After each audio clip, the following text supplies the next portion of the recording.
The First Dog, written and illustrated by Jan Brett. Long, long ago, in the great days of the Pleistocene, Kip the cave boy bounded down the trail on his way home.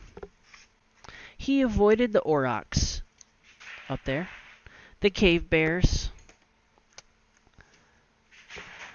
the megaceros. He evaded the woolly rhinoceros, the wild horse, and the mighty mammoth.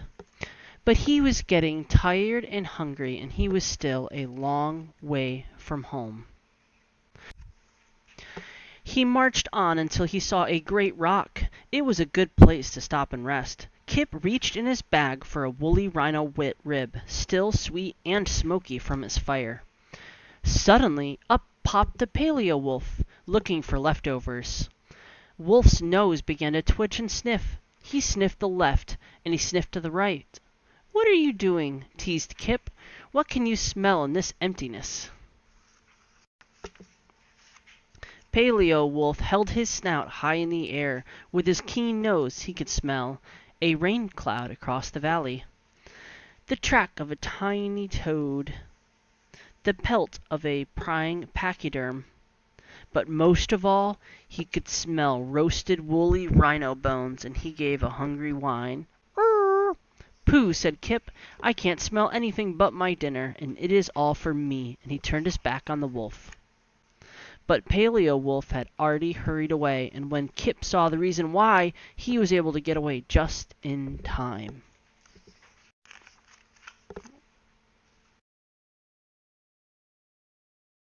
Soon, Kip was back on his homeward trail. He walked on until he spied a cave. It was a fine place to stop and rest. He thought about another rhino rib, still crackly and crunchy from the fire. Up popped Paleo Wolf, looking for leftovers. Wolf's ears began to turn and dip. He listened to the left and he listened to the right. "What are you doing?" mocked Kip, taking a big bite. "What can you hear in this silence?" Wolf cocked his head. With his fine canine ears he could hear a fish in the river, a leaf fall, the soft pant, pant, pant of a cave bear. But most of all, he could hear the snap of the woolly rhino's bones still crisp from the fire, and he gave a pleading howl. "Arr!" "Pooh," said Kip, "I can't hear anything except my teeth crunching on these tasty bones," and he threw a clump of moss at Paleo Wolf. But Paleo Wolf had already begun to hurry away, and when Kip saw the reason why, he was able to get away just in time. Soon Kip was back on the homeward trail, more footsore and weary than ever. He trudged on and on until he saw a big tree. It was just the place to stop and rest. As he climbed the tree, he reached for the woolly rhino rib, still pearly and greasy from the fire. Up popped Paleo Wolf, looking for leftovers. Wolf's eyes began to sparkle and dance. He looked to the left and he looked to the right. "What are you doing?" jeered Jip. "What can you see in this darkness?" Wolf's eyes glowed. With his sharp eyes he could see the shimmer of a distant drop of dew. A mouse scurrying far away. There's the mouse. A feline sleeping high above. But most of all, he could see a pearly, greasy morsel of rhino bone shining in the moonlight, and he licked his chops. "Pooh," said Kip, "I can't see anything, except, of course, my roasted, toasted, crispy, crunchy, pearly, greasy, woolly rhino rib, and you won't be tasting that because I want it all to myself." And then Kip yelled, "Shoo!" as loud as he could. The yell resounded up and down the tree. It woke every living thing around. Instantly, Paleo Wolf's nose wrinkled and his ears went back. His eyes narrowed and his tail stood out. He looked so terrible that Kip threw the whole bag of rhino ribs down from the tree. "Help yourself, Wolfie!" But Paleo Wolf didn't care about dinner now. His mane bristled and ridged down his back. A long growl shook from his throat. It was his last warning.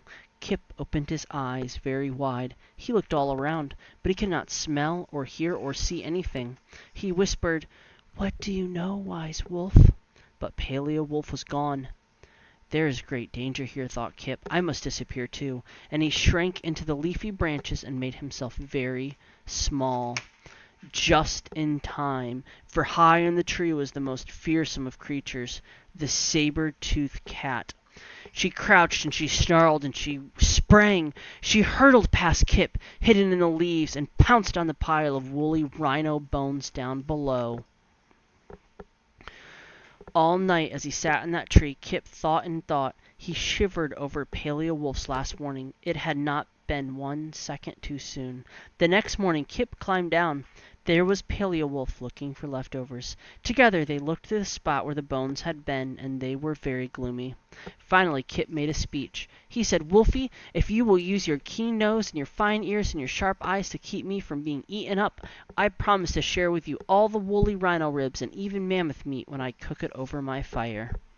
Paleowolf barked, "Roof!" meaning yes, and he wagged his tail, the very first wolf to do so.